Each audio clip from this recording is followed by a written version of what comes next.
আগামী শুক্রবার তোর বিয়ে মা। ছেলে কত কোটি টাকা চেয়েছে বাবা? সব মানুষকে টাকা দিয়ে কেনা যায় না।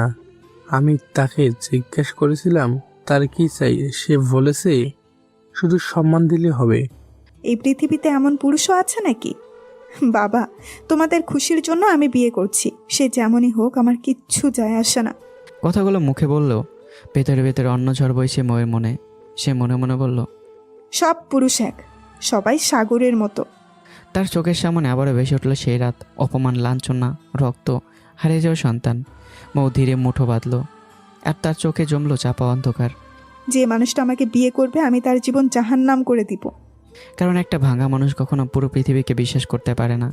এইদিকে অফিসে খান গ্রুপের হেড অফিসের টপ ফ্লোর, বিশাল কাজ ঘেরা অফিস রুমে বসে আছেন খান বাহাদুর, অরিমিতা আর সাগর। পরিবেশ থমথমে। টেবিলের উপর রাখা কফির কাপ অর্ধেক আগেই ঠান্ডা হয়ে গেছে, কিন্তু খান বাহাদুরের ভেতরের আগুন এখনও জ্বলছে, আর চোখ দুটো রক্তবর্ণ। অর্মিতা, ভুলেও আর কোনো ছোট প্রজেক্টে হাত দিবি না। ওরও মাথা নিচু করে বসে আছে। মাসুদ খানের কোম্পানির পক্ষে বড় প্রজেক্ট করার সামর্থ্য নেই। তার কণ্ঠ ধীরে ধীরে কঠিন হয়ে উঠল। এখন থেকে আমরা শুধু 5,000 কোটির উপরের প্রজেক্ট কাজ করব। ওর সঙ্গে সঙ্গে মাথা নেড়ে বলল, সরি দাদু, ভুল হয়ে গেছে। খান বাহাদুর চেয়ারে হেলান দিলেন, তার চোখে ভয়ঙ্কর তীক্ষ্ণতা। যা হওয়ার হয়ে গেছে, কিন্তু একটা জিনিস পরিষ্কার, তিনি দাঁত চেপে বললেন, মাসুদ খানের মাথা এত দূর কাজ করে না। ওই টেন্ডারের পেছনে অন্য কেউ আছে, আর তাকে খুঁজে বের করে আমি ধ্বংস করে দিব। তার মুষ্টি শক্ত হয়ে গেল। কথাটা শুনে সাগরের বুকের ভেতর ধক করে উঠল, কারণ তার মনে হচ্ছিল অন্ধকারের ভেতর কোথাও একটা ভয়ঙ্কর ছয় তৈরি হচ্ছে। এরপর তিনজন মিলে এমন একটা পরিকল্পনা করলো যার লক্ষ্য একটাই, আর সেই পরিকল্পনার ভয়াবহতা এতটা ছিল যে ভুল হলে একটা জীবন পুরোপুরি শেষ হয়ে যেতে পারে। অন্যদিকে রাতে নীরবতায় জানালার পাশে দাঁড়িয়ে আছি। বাইরে শহরের আলো জ্বলছে, কিন্তু আমার চোখের ভেতর জ্বলছে অন্য আগুন, প্রতিশোধের আগুন। আমি ধীরে কাছে হাত রাখলাম। তারপর, দাদু, ভাবছো মাসুদ খান তোমার বিরুদ্ধে খেলছে, কিন্তু খেলাটা শুরু করেছি আমি। আমার হারানোর কিছুই নেই, কিন্তু পাওয়ার অনেক কিছুই আছে। আর তোমার তোমার হারানোর আছে পুরো সাম্রাজ্য। আমি মাসুদ খানের কোম্পানিকে এমন এক জায়গায় নিয়ে যাব যেখানে দাঁড়িয়ে সেটা তোমার চোখে চোখ রেখে কথা বলবে। অপেক্ষা করো দাদু, তোমার বড় বড় সব প্রজেক্টেও আমি ভাগ বসাবো। কারণ এখন শুরু হতে যাচ্ছে সত্যিকারের যুদ্ধ। একদিকে খান বাহাদুর, বাংলাদেশের ব্যবসায়িক জগতের সাম্রাজ্য, অন্যদিকে আমি নিজের পরিচয় লুকিয়ে ফিরে এসেছি প্রতিশোধ হয়ে। আজ শুক্রবার, জুমার নামাজের পর শুরু হলো বিয়ের আনুষ্ঠানিকতা। সব নিয়ম মেনে বিয়ে হয়ে গেল মৌ আর আমার। পুরো অনুষ্ঠানটা ছিল শান্ত, কিন্তু সেই শান্তির আড়ালে লুকিয়ে ছিল অদ্ভুত অস্বস্তি। কারণ এই বিয়েতে ভালোবাসা ছিল না, ছিল ভাঙ্গা দুটো মানুষের সমঝোতা। রাত, বাসর ঘর, রুমে হালকা গোলাপি আলো জ্বলছে। বিছানার একপাশে বসে আছে মৌ, তার হাতে একটা ছোট ধারালো চুড়ি। মুখে ভয় আর অস্বস্তি। সে মনে মনে ভাবছে, কিভাবে আমি এই মানুষটাকে স্বামী হিসাবে মেনে নিব? না, আমি সব কিছু এড়িয়ে যাব। হঠাৎ তার বুক কেঁপে উঠল। কিন্তু যদি জোর করে? না না। সে দ্রুত মাথা নাড়ল। তার আঙুল কাঁপছে, ঠোঁটে আতঙ্ক, কারণ পুরুষ নামটার প্রতি তার ভয় জন্মে গেছে। অন্যদিকে ছাদে দাঁড়িয়ে আছি আমি আর মাসুদ খান। রাতের বাতাস ধীরে ধীরে বইছে। মাসুদ খান কিছুক্ষণ চুপ থেকে বললেন, ইলাম, আমি তোমার অতীত জানি না, কিন্তু তুমি আমার মেয়ের অতীত জানো। তার গলা ভারী হয়ে গেল। মেয়েটা এখনো পুরোপুরি স্বাভাবিক না, তাই সব কিছু একটু মানিয়ে নিউ প্লিজ। সেটা নিয়ে আপনি চিন্তা করবেন না, তবে একটা বিষয় ভালো লাগছে না। কি? আমি আপনার বাড়িতে থাকবো, বিষয়টা অস্বস্তি লাগছে। মাসুদ খান হঠাৎ হেসে ফেললেন, তারপর ধীরে আমার কাঁধে হাত রাখলেন। তুমি এখন শুধু আমার কোম্পানির কর্মচারী না, তুমি আমার ছেলে, এটা তোমারও বাড়ি। কথাটা শুনে আমার বুকের ভেতর কেমন যেন মোচড় দিয়ে উঠল। অনেক বছর পর কারো কথায় আমার মনে হলো আমি হয়তো আমার পরিবার নামে জিনিসটা অনুভব করছি। আমি বড় একটা নিঃশ্বাস ফেলে বললাম, আমি আপনার মেয়ের জামাইটা অফিসে বলবেন না। আমি চাই সবাই আমার কাজে আমাকে চিনুক, আপনার মেয়ের জামাই হিসেবে না। রাত প্রায় 1টা। আমি ধীরে রুমে দরজা খুলে ভেতরে ঢুকলাম। মো এখনো বিছানার কোনায় বসে আছে, ডিম লাইট জ্বলছে, হাতে সেই চুড়ি। আমি একবার তাকালাম, তারপর সম্পূর্ণ শান্ত গলায় বললাম, মাঝখানে কোল বালিশ দিয়ে দেন। এক পাশে আপনি শুয়ে পড়ুন, আর এক পাশে আমি। কথাটা শুনে মৌ হঠাৎ জমে গেল। তার বুক ধুক করে উঠল। এই কণ্ঠস্বর, এই শান্ত অথচ ভারী টোনটা কেমন যেন তার খুব পরিচিত রাখছে। তার মনে হলো এ যেন আব্রাহামের কণ্ঠ। রুমে হালকা নীলচে ডিম লাইট জ্বলছে, চারপাশ নিস্তব্ধ, শুধু এসির মৃদু শব্দ। মো বিছানার কোণে বসে আছে, হাতে শক্ত করে ধরা ছোট্ট ধারালো চুড়ি, আর আমি দাঁড়িয়েছি দরজার পাশে। আমার কণ্ঠ শুনে মোর বুক ধুপ করে উঠছিল, কিন্তু পরক্ষণেই সে নিজের মাথায় হালকা চাপড় মেরে মনে মনে বলল, ধুর মৌ, ভার্সিটির ওই লুচ্চা আব্রাহাম এখানে আসবে কিভাবে? সব জায়গায় এখন ওই হারামিটার কণ্ঠ শুনতেই লাগে। নিজেকে সামলে নিয়ে সে শক্ত গলায় বলল, তারপর কর্কশ কণ্ঠে বলল, দেখুন, আমি শুধু বাবা মায়ের জন্য এই বিয়েটা করেছি, তাই আমার থেকে স্ত্রীর অধিকার আশা করবেন না। কথাটা বলেই সে মুখ ঘুরিয়ে নিল। কথাটা শুনে আমার বুকের ভেতর কেমন যেন ধাক্কা লাগলো। এই কণ্ঠ, এই কথা বলার স্টাইল হুবহু আমার ভার্সিটি লাইফের মোয়ের মতো। আমার মাথা ঝিমঝিম করে উঠল। মনে মনে বললাম, না না, এটা সেই মৌ হতেই পারে না। নাম এক বলেই হয়তো এমন লাগছে। নিজেকে শক্ত করে আমি বললাম, হ্যালো মিসেস মৌ, তোমাকে বিয়ে করার কোনো ইচ্ছা আমার ছিল না, শুধু দাদাভাইকে কথা দিয়েছি তাই করেছি। আমি খাটে ঘুমাবো, আপনার ইচ্ছে হলে পাশে ঘুমান, না হলে ফ্লোরে। কথাটা শুনে মৌ যেন আগুন হয়ে গেল। সে তীক্ষ্ণ চোখে তাকিয়ে বলল, আমার রুমে আমি ফ্লোরে ঘুমাবো? অসম্ভব। আর তোমার পাশে ঘুমাবো? তার ঠোঁটে তাচ্ছিলের হাসি ফুটল। তারপর সেই সুযোগে নিজের মনের আশা পূরণ করবে। কথাটা শুনে আমার ভেতরে পুরনো ভয়ঙ্কর সত্তাটা যেন মাথা তুলে দাঁড়ালো। আমার চোখ কঠিন হয়ে গেল। আমি এক পা সামনে এসে বললাম, স্টপ ইট। মৌ থমকে গেল। তুমি আমার বউ, আমি চাইলে নিজের অধিকার আদায় করতে পারি, আর তখন তুমি চাইলেও বাধা দিতে পারবে না। এখন চুপচাপ পাশে ঘুমাও। মৌ রাগে কাঁপতে কাঁপতে বলল, অসম্ভব, আমি তোমার পাশে ঘুমাবো না।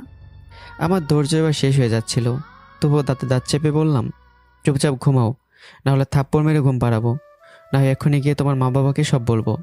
থাপ্পড়ের কথা শুনে মৌ ভয় পায়নি, কারণ সে আগে অনেক অপমান সহ্য করেছে। কিন্তু মা বাবা সব জেনে যাবে শুনে তার বুক কেঁপে উঠল। সে কোনোভাবে চায় না বিয়ের প্রথম রাতেই তার মা বাবা কষ্ট পাক। মৌ কিছুক্ষণ চুপ করে রইল, তারপর বিরক্ত মুখে বিছানার মাঝখানে কোলবালিশ ছুঁড়ে দিল। এটা মাঝখানে থাকবে। আমি কোনো উত্তর দিলাম না, শুধু পাশে শুয়ে পড়লাম। দুজনের মাঝখানে একটা কোলবালিশ, আর দুজনের বুকের ভেতর হাজারটা অজানা দেয়াল। সবচেয়ে অদ্ভুত ব্যাপার হলো, এই বাসরাতে স্বামী স্ত্রী কেউ কারো মুখ পর্যন্ত ভালোভাবে দেখলাম না। একজন মুখ ফিরে শুয়ে আছে, আরেকজন চোখ বন্ধ করে শুয়ে আছে, কিন্তু দুজনের মনে একই প্রশ্ন করছে, এই মানুষটাকে এত পরিচিত লাগছে কেন? সকালবেলা ফজরের আজানের পরপরই আমি উঠে পড়লাম। দ্রুত রেডি হয়ে নিচে নেমে নাস্তা করলাম, তারপর কারোর সঙ্গে বেশি কথা না বলে অফিসে চলে আসলাম। কিছুক্ষণ পরে ঘুম থেকে উঠে মাসুদ খান জানতে পারলেন আমি আগেই বের হয়ে গেছি। তার ঠোঁটে মৃদু হাসি ফুটল। দায়িত্বশীল ছেলে। এরপর তিনি ময়ের রুমে গেলেন। মৌ তখন আয়নার সামনে বসে চুল আঁচড়াচ্ছে। মাসুদ খান এসে বললেন, তুই রেডি হয়ে নে, আজ আমার সাথে অফিসে যাবি। মৌ অবাক হয়ে পিছনে ফিরল। অফিসে গিয়ে আমি কি করব বাবা? মাসুদ খান ধীরে সামনে এসে মেয়ের মাথায় হাত রাখলেন। তোকে অফিস বুঝিয়ে দিব, তুই খুব শীঘ্রই আমার কোম্পানির সিও হবি। তুই আর তোর স্বামী মিলে কোম্পানি চালাবি। কথাটা শুনে ময়ের মুখে ধীরে ধীরে হাসি ফুটে উঠল, কিন্তু সেই হাসির আড়ালে অন্য চিন্তা। সে মনে মনে বলল, হারামি হাজবেন্ড, গতরাতে আমাকে হুমকি দিয়েছিস, এবার আমি সিও হয়ে তোর খবর নিব। বাইরে অবশ্য সে শান্ত গলায় বলল, তোমাদের জামাই কি এত কিছু পারে? কথাটা শুনে মাসুদ খানের চোখে গর্ব চলসে উঠল। তিনি ধীরে বললেন, ইলামকে দেখতে সাধারণ লাগে, কিন্তু ওর মধ্যে একটা রাজকীয় ব্যাপার আছে। রাজত্ব জান ওর রক্তের সঙ্গে মিশে আছে। Ilham is best. তার ঠোঁটে হাসি ফুটল। বাবার মুখে আমার তো প্রশংসা শুনে ময়ের ভেতরটা জ্বলে উঠল, কিন্তু সে সেটা প্রকাশ করলো না, শুধু ঠোঁটে জোর করে হাসিয়ে নিয়ে বলল, ঠিক আছে বাবা, আমি রেডি হয়ে আসছি, তুমি অপেক্ষা করো। সকাল থেকে আমি অফিসে বসেছিলাম না। আমি পুরো কোম্পানির প্রতিটা ডিপার্টমেন্ট ঘুরে ঘুরে দেখছি। কোথাও কাপড়ের কোয়ালিটি চেক করছি, কোথাও শ্রমিকদের কাজ দেখছি, কোথাও আবার মেশিনের সাউন্ড শুনেই বুঝে ফেলছি কোনো লাইনের সমস্যা।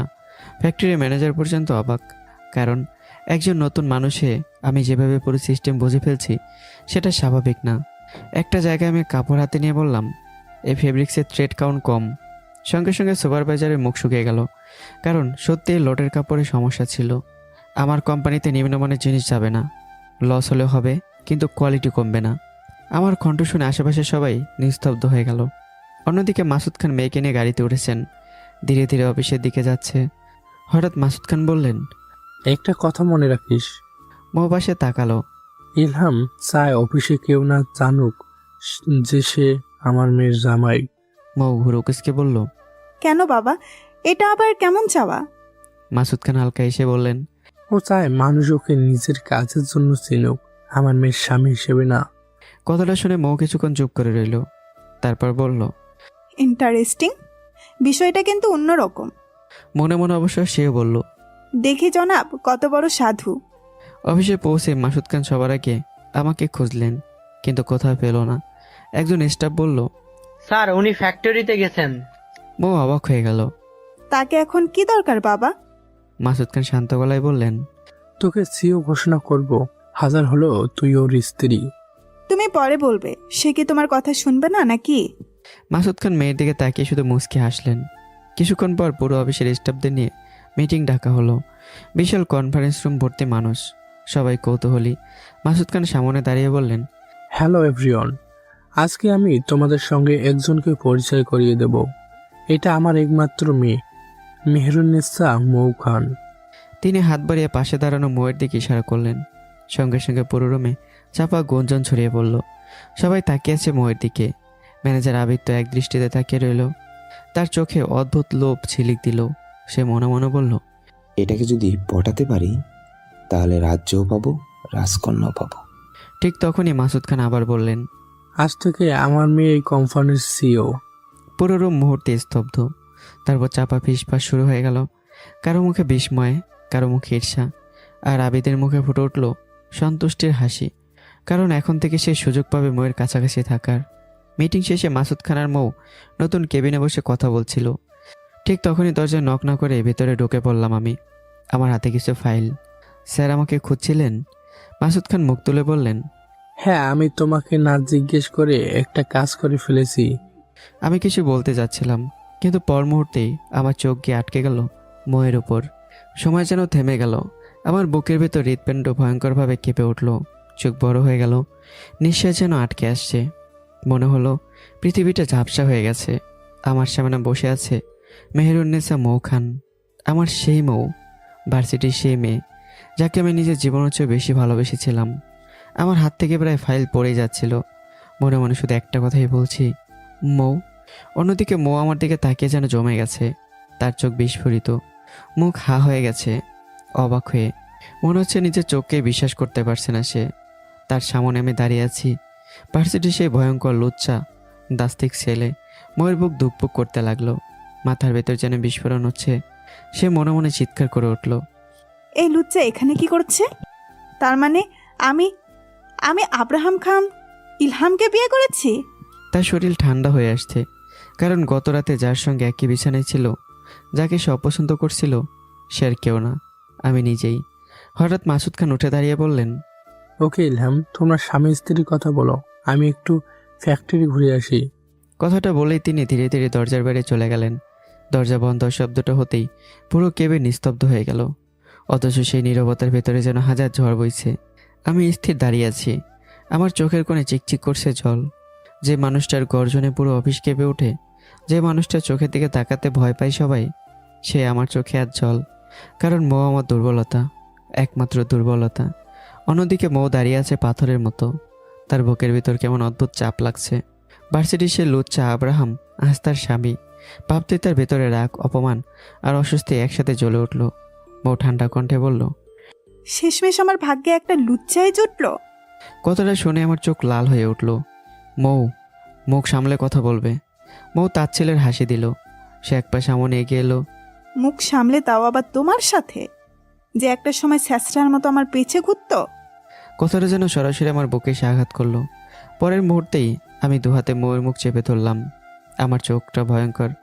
পরের মুহূর্তেই আমি মৌয়ের মুখ চেপে ধরলাম। আমার চোখে ভয়ঙ্কর কষ্ট। পাগল ছিলাম তোমার জন্য, সত্যি ভালোবাসতাম তোমাকে। তাই নিজের সম্মান বলে তোমার পিছনে ঘুরেছি। স্যাঁচড়া না, প্রেমে পাগল ছিলাম। মৌ এক ধাক্কায় আমাকে সরিয়ে দিল। তার চোখে আগুন। তাহলে সবার সামনে আমাকে জোর করে কিস করেছিলে কেন? কথাটা শুনে আমি থমকে গেলাম। তারপর ধীরে ধীরে চোখ নামিয়ে একটা দীর্ঘ শ্বাস ফেললাম। কারণ আমি ভেবেছিলাম তুমি আমাকে ভালোবাসো। কিন্তু সেদিন তোমার থাপ্পড় আমাকে বুঝিয়ে দিয়েছিল তুমি আমাকে না, সাগরকে ভালোবাসো। মৌ তার ছেলের হাসি হেসে উঠল। তোমাদের ছেলেদের আমি খুব ভালো করে চিনি। তোমাদের দরকার শুধু মেয়েদের শরীর, তারপর ব্যবহার করে ছুঁড়ে ফেলে দাও। কথাটা শুনে আমার বুকের ভেতরটা যেন মুহূর্তেই ছিন্ন ভিন্ন হয়ে গেল। আমার চোখের সামনে বেশি উঠল সেই ভয়াবহ রাত, ওর মিথ্যা অপবাদ, দাদুর ঘৃণা ভরা চোখ, সবার সামনে কাপড় খোলা অপমান, গায়ে আলকাতরা মাখানো, পুরো পৃথিবীর সামনে আমাকে অপরাধীর মতো দাঁড় করিয়ে রাখা। সেদিন আমি নির্দোষ ছিলাম, আর আজ মৌ আমাকে একই চোখে দেখছে। আমার বুকের ভেতরটা মোচড় দিয়ে উঠল। মৌ আবার বলল, তুমি আগে থেকেই জানতে আমার সাথে তোমার বিয়ে হবে, তাই না? আমি ধীরে ধীরে মাথা তুললাম। আমার চোখ দুটো লাল, কিন্তু সেখানে রাগের চেয়ে কষ্ট বেশি। আমি তখনও তোমাকে ভালোবাসতাম, আর এখনও বাসি। ময়ের নিঃশ্বাস আটকে গেল। তুমি সবসময় মানুষ চিনতে ভুল করো, তখনও করেছে আমাকে চিনতে। আমি জানতাম না তোমার সাথে আমার বিয়ে হবে, কিন্তু জানলেও তোমাকে বিয়ে করতাম, কারণ আমি এখনও তোমাকে ভালোবাসি। মৌ হঠাৎ অট্টহাসিতে ফেটে পড়ল। ভালোবাসা? ভালোবাসা এত সস্তা? ভালোবাসা মাই ফুড। কথাটা শেষ হতেই আমি ওকে একটান মেরে নিজের কাছে নিয়ে এলাম। মোর চোখ বিস্ফোরিত হয়ে গেল। আমাদের মুখ এত কাছে, একে অপরের গরম নিঃশ্বাস মুখে এসে লাগছে। মোয়ের বুক কাঁপছে, আমার চোখে ভয়ঙ্কর গভীরতা। তবু বললাম, মনে আছে মৌ, আমি বলেছিলাম আমার ভালোবাসা যদি সত্যি হয় তাহলে আমাদের মিলন হবেই। কথাটা শুনে মোয়ের শরীর কেঁপে উঠল। তার মাথার ভেতর হঠাৎ করেই ঝড়ের মতো ফিরে এলো সেই দিনটা। ভার্সিটির মাঠ, আকাশ ভরা বৃষ্টি, আর সে পাগল ছেলেটা দুহাত মেলে দাঁড়িয়ে আছে, চোখে জল, বুক ফুলিয়ে গর্জন করে বলছি, মৌ, আমার ভালোবাসা যদি সত্যি হয় তাহলে তুমি একদিন আমার বুকেই ফিরে আসবে। সেদিন সে হেসেছিল, অপমানও করেছিল, চলে গিয়েছিল সাগরের হাত ধরে, কিন্তু আজ বছরের পর বছর সত্যিই ফিরে এসেছে সে মানুষটার কাছেই। মৌয়ের নিঃশ্বাস বন্ধ হয়ে আসছে, তার বুকের ভিতর কেমন অদ্ভুত ব্যথা হচ্ছে। আমি ধীরে ধীরে তাকে ছেড়ে দিলাম। তারপর আর একবারের পিছনে না তাকিয়ে দরজার দিকে হাঁটতে লাগলাম। দরজা খুলে বেরিয়ে যাওয়ার আগে শুধু একবার থামলাম, কিন্তু পিছনে তাকালাম না। আর পরের মুহূর্তেই চলে আসলাম। দরজা বন্ধ, পুরো কেবিন নিস্তব্ধ। মৌ ধপ করে সোফায় বসে পড়ল। তার হাত কাঁপছে, হৃৎপিণ্ড পাগলের মতো দুকপুক করছে। সে ফিসফিস করে বলল, সেদিন ইলহাম যা বলেছিল সব সত্যি হয়ে গেল। সে কি সত্যি আমাকে ভালোবাসে? না, সব ছেলেরাই এক, শরীর লুফি। তার চোখে জল চলে এলো, তার বুকের ভিতর ভয়ঙ্কর অস্থিরতা। পরের মুহূর্তে যেন দ্রুত মাথা নাড়ল। অফিস থেকে বের হওয়ার পর পুরো রাস্তা জুড়ে অদ্ভুত নীরব ছিলাম আমি। গাড়ির জানালার বাইরে শহরের ব্যস্ততা ছুটে চলেছে, কিন্তু আমার বুকের ভেতর যেন সব কিছু থেমে গেছে। হঠাৎ অনুভব করলাম আমার চোখ বেয়ে গরম জল গড়িয়ে পড়ছে। আমি মুহূর্তে চমকে উঠলাম, স্টিয়ারিং শক্ত করে ধরলাম। আমার বুকের ভিতর কেমন যেন অদ্ভুত ধাক্কা লাগলো। আমি নিজের প্রতিচ্ছবির দিকে তাকালাম রিয়ার ভিউ মিররে। আমার চোখে জল। যে ছেলে নিজের পরিবারের ভয়ঙ্কর অপমান সহ্য করেছে, যাকে সবার সামনে অপদস্থ করা হয়েছে, যার সম্মান মাটিতে মিশে দেওয়া হয়েছিল, সেদিনও তার চোখে জল আসেনি। কিন্তু আজ ময়ের কয়েকটা কথায় আমার বুক ভেঙে গেছে। আমি দাঁতে দাঁত চেপে ফেললাম। আমার চল শক্ত হয়ে উঠল। নিজেকে নিজে মনে মনে বললাম, না, আর না। আমি যদি ময়ের সামনে নিজের দুর্বলতা দেখাই তাহলে সে আমাকে আরও অবহেলা করবে। ওরুকে সময় দিয়ে ভুল করেছি, এবার আর না। এবার আমাকে আমার অধিকার আদায় করে নিতেই হবে। গাড়ির কাছে তখন আমার চোখে জলের দাগ লেগে আছে, কিন্তু সেই জল মুছে চোখে ফিরে এসেছে আবার আগুন। অন্যদিকে মৌ এখনও নিজের কেবিনে বসে আছে, একদম স্থির। তার চোখ বেয়ে নীরবে জল গড়িয়ে পড়ছে। সে বুঝতেই পারছে না তার বুকের ভেতর কি হচ্ছে। আজ এত বছর পর আমার সেই পুরনো কথাগুলো সত্যি হয়ে গেছে। আমার ভালোবাসা যদি সত্যি হয় তাহলে আমাদের মিলন হবেই। মৌ দু হাতে নিজের মাথা চেপে ধরল। তার বুকের ভিতর ঝড় বইছে। সে মানতে পারছে না যে মানুষটাকে সে একসময় অপমান করেছিল, ঘৃণা করেছিল, আর সেই মানুষটাই তার স্বামী। ঠিক তখনই দরজা খুলে ভেতরে ঢুকলেন মাসুদ খান। মেয়ের চোখে জল দেখে তিনি থমকে গেলেন। তার কণ্ঠ কেঁপে উঠল। মৌ দ্রুত চোখ মুছে ফেলল, জোর করে হাসার চেষ্টা করলো। মাসুদ খান বলে ওঠে, মৌমা, তুই কাঁদছিস কেন? না বাবা, কিছু না। ইলহাম কিছু বলেছে? এই প্রশ্ন শুনতে মৌ আর নিজেকে ধরে রাখতে পারল না। উঠে গিয়ে তার বাবাকে শক্ত করে জড়িয়ে ধরল সে। তার কণ্ঠ ভেঙে যাচ্ছে। বাবা, আমি কি সত্যি মানুষ চিনতে ভুল করি? কথাটা শুনে মাসুদ খান যেন স্থির হয়ে গেলেন। তার বুক ধুক করে উঠল। তিনি মেয়ের মাথায় হাত রেখে বললেন, কি বলেছে আমার মেয়েকে এই কথা? তোমাদের জামাই। মুহূর্তে মাসুদ খান চমকে গেলেন। ইলহাম তোকে সব বলেছে, কিন্তু কেন? মৌ মাথা নামিয়ে ফেলল। তার কণ্ঠে অপরাধ বোধ। বাবা, আমি আর ইলহাম একই ভার্সিটিতে পড়তাম। মাসুদ খান স্থির হয়ে শুনছেন। মোর চোখ আবারও ভিজে উঠল। ইলহাম আমার জন্য পাগল ছিল, আমাকে খুব ভালোবাসতো। কিন্তু আমি সাগরের ভালোবাসায় অন্ধ হয়ে ওকে অপমান করেছি, থাপ্পড় মেরেছি। তার ঠোঁট কেঁপে উঠল। প্রতিটা কথার সাথে মাসুদ খানের চোখ বড় হতে লাগলো। তার ভেতরে যেন ঝড় উঠছে। তিনি কল্পনাও করতে পারেনি এই দুই মানুষ আগের থেকে একে অপরকে চিনত। বউ কাপা গলায় আবার বলল, সেদিন ইলহাম দু হাত মেলে দাঁড়িয়ে চোখে জল ফেলে গর্জন দিয়ে বলেছিল, তার চোখ থেকে টপ টপ করে জল পড়ছে। বউয়ের গলা আটকে গেল। তারপর কাঁদতে কাঁদতেই বলল, আমার ভালোবাসা সত্যি হলে আমাদের মিলন হবেই মৌ। কথাটা শুনে মাসুদ খান পুরোপুরি স্তব্ধ হয়ে গেল। তার চোখে অবিশ্বাস, শরীর পুরো কেঁপে উঠল। তার মনে হচ্ছিল এটা যেন কোনো সাধারণ ঘটনা না, ভাগ্য নিজ হাতে এই দুই মানুষকে আবারও এক করেছে। তিনি ধীরে তার মেয়েকে বুকে জড়িয়ে ধরলেন। তার কণ্ঠ ভারী হয়ে গেছে। হ্যাঁ মা, সত্যি তুই মানুষ চিনতে ভুল করিস। তিনি দীর্ঘ শ্বাস ফেললেন। নাহলে ইলহামের মতো একটা হীরা ফেলে তুই একটা ভাঙ্গা আয়না বেছে নিতি না। মৌ চুপ করে রইল। মাসুদ খান আবার বললেন, এখন যা, তোদের মধ্যে সব ঠিক করে নে। কথাটা শুনেই মৌ মাথা তুলল। তার চোখে হালকা লজ্জার অস্বস্তি। প্লিজ বাবা, তুমি আমাদের স্বামী স্ত্রীর মাঝে আসিও না। কথাটা শুনে মাসুদ খান কয়েক সেকেন্ড স্থির হয়ে তাকিয়ে রইলেন। তারপর হঠাৎ অবাক হয়ে বললেন, বাহ বাহ, এখন আমি স্বামী স্ত্রীর মাঝে না আসি? তিনি নাটকীয় ভঙ্গিতেই বললেন, তাহলে এই হীরাটাকে কে এনে দিল? তার জন্য ধন্যবাদ, কিন্তু আমি ওকে আরও পরীক্ষা করব। মানে, সে আমাকে কেমন ভালোবাসে, নাকি সামান্য কিছু হলেই ছেড়ে চলে যায়? একটু বাজিয়ে দেখি। মাসুদ খান মুচকে এসে তার মেয়ের মাথায় হাত রাখলেন। তার চোখে আজ অনেকদিন পর এক ধরনের শান্তি। তিনি ধীরে বললেন, যা ইচ্ছে কর মা, কিন্তু মনে রাখিস মানুষ জীবনে একবার ভুল করে। তিনি গভীর দৃষ্টিতে তার মেয়ের দিকে তাকালেন। জীবন সবাইকে দ্বিতীয় সুযোগ দেয় না, কিন্তু তুই পেয়েছিস। তার কণ্ঠ ভারী হয়ে উঠল। ইলহাম একটা হীরা, তুই যেন তাকে হারিয়ে না ফেলিস। মৌ তার বাবার দিকে তাকিয়ে রইল। তার বুকের ভেতর অদ্ভুত অনুভূতি। তারপর ঠোঁট বাঁকিয়ে বলল, বাবা, তুমি টেনশন করো না, আমি সব কিছু দেখব। কথাটা বললেও তখন তার চোখে অন্যরকম ঝিলিক, ভালোবাসা, রাগ, অভিমান সব মিলেমিশে এক অদ্ভুত অনুভূতি। তারপর বাবা মেয়ে বাড়ি ফিরে এলো। রাতের বেলা ডাইনিং টেবিলে বসে আছে চারজন, মাসুদ খান, আয়েশা খান, মৌ আর আমি। আজ আয়েশা খান যেন পুরোপুরি মেয়ের জামাইকে নিয়ে ব্যস্ত। একবার পানি দিচ্ছেন, একবার নিজের হাতে মাছ তুলে দিচ্ছেন, আবার জিজ্ঞাসা করছেন, ইলহাম বাবা, আর একটু ভাত দেব? আমি ভদ্রভাবে হাসছি, কিন্তু অন্যদিকে ময়ের মুখ ধীরে ধীরে ফুলে উঠছে। সে কয়েক সেকেন্ড চুপচাপ বসে থেকে হঠাৎ বলল, তোমাদের একটা ছেলে থাকলে মনে হয় আমাকে এই বাড়ি থেকে বেরিয়ে করে দিতে। কথাটা শুনেই তার মা হঠাৎ চমকে গেলেন। হঠাৎ এই কথা বললি কেন? আমি এতক্ষণ ধরে বসে আছি, আমাকে তো কিছু দিচ্ছ না। তারপর চোখ ছোট করে আমার দিকে তাকালো। কিন্তু ওনাকে আপ্যায়ন করতে খুব ব্যস্ত। কথাটা শুনে মাসুদ খান আর আয়েশা খান দুজনেই হেসে ফেললেন। তারা বুঝে গেছে তাদের মেয়ে জেলাস হচ্ছে, আর সেটা দেখে আমার ঠোঁটের কোণে চাপা হাসি ফুটে উঠল। অন্যদিকে খান গ্রুপের হেড অফিসে এখনও ভয়ঙ্কর পরিবেশ। খান বাহাদুরের চোখে আগুন। তার সামনে বসে আসছে ওরু। টেবিলের উপর ছড়িয়ে রাখা কিছু ফাইল আর রুট ম্যাপ। খান বাহাদুর ধীরেই বললেন, আজ রাতে মাসুদের পোশাকের রোলগুলো বন্দর থেকে বের হবে। তার চোখ ভয়ঙ্কর হয়ে উঠল। রাস্তা আটকে সব পুড়িয়ে দিবি। ওর ঠোঁটে শয়তানি হাসি ফুটে উঠল। ঠিক তাই দাদু, 500 কোটি টাকার পোশাক আগুনের ছায় হয়ে গেলে মাসুদ খান নিজেই এসে তোমার পায়ে পড়ে প্রজেক্ট হস্তান্তর করবে। সে ধীরে বলল। খান বাহাদুর অট্ট হাসিতে ফেটে পড়লেন। সেই হাসিতে ছিল অহংকার, নিষ্ঠুরতা আর ধ্বংসের নেশা।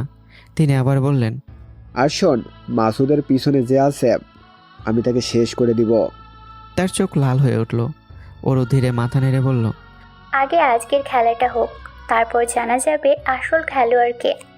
অন্যদিকে রাতে নিজেদের রুমে ঢুকছে আমি আর মৌ। রুমে হালকা নীল আলো জ্বলছে।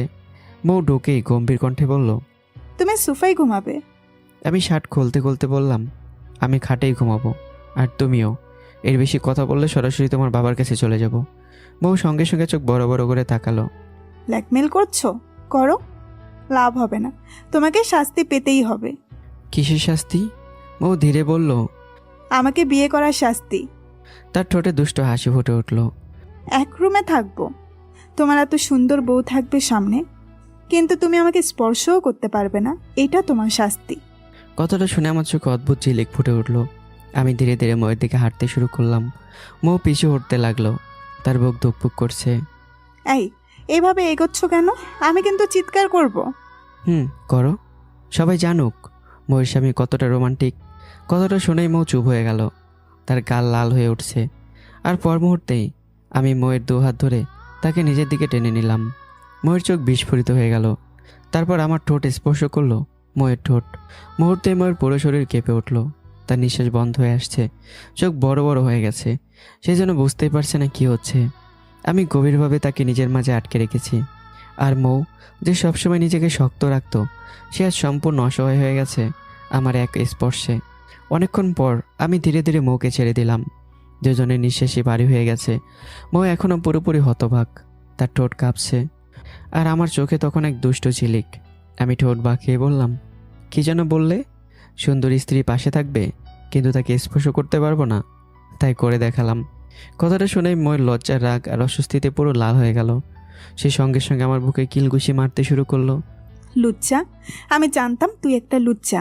আল্লাহ জানে একই রুমে থাকলে কি হবে। লুচ্চা কোথাকার। লুচ্চা শব্দটা শুনতেই আমার চোয়াল যেন শক্ত হয়ে গেল।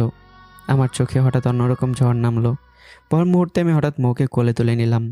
মৌ চিৎকার করে উঠল, চমকে উঠে চোখ বড় বড় করে ফেললো।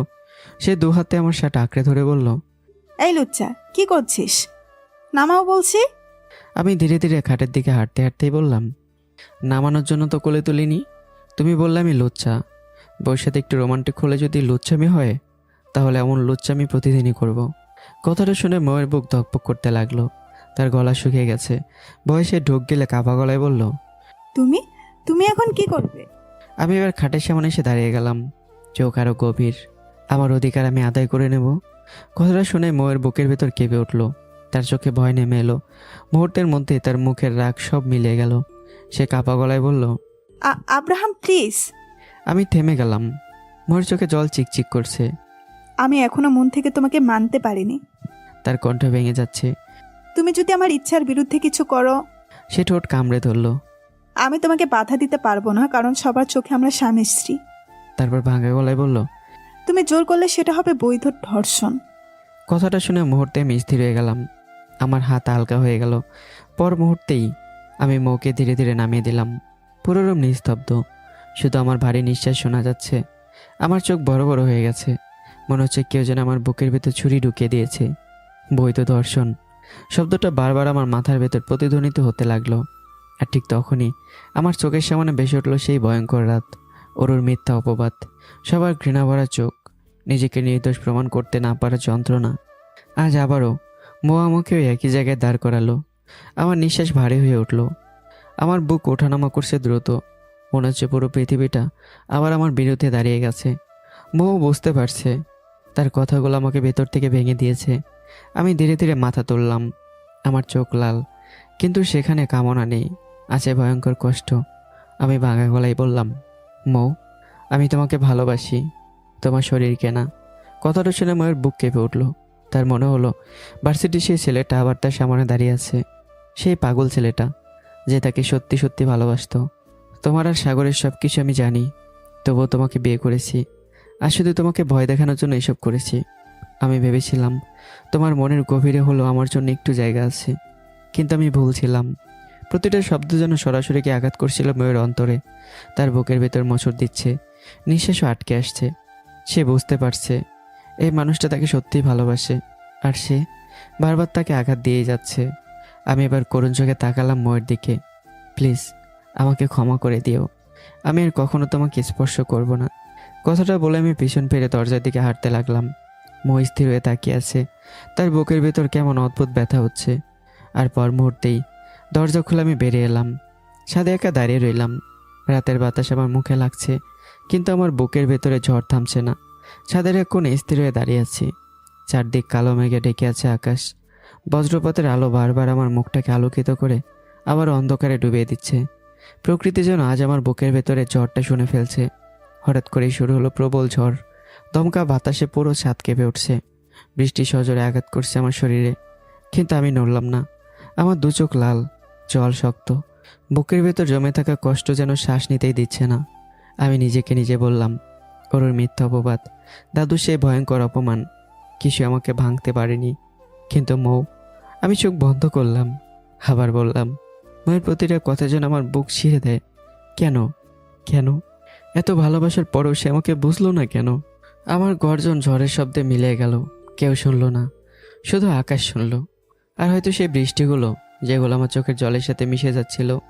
অন্যদিকে রুমের ভেতর বিছানার কোণে চুপচাপ বসে আছে মৌ। তার চোখ বেয়ে টুপটাপ করে জল পড়ছে। আজ তার বুকের ভেতর অদ্ভুত এক যুদ্ধ চলছে। সে নিজের বুক চেপে ধরে ভাবল, আমি কেন আব্রাহামকে মেনে নিতে পারছি না?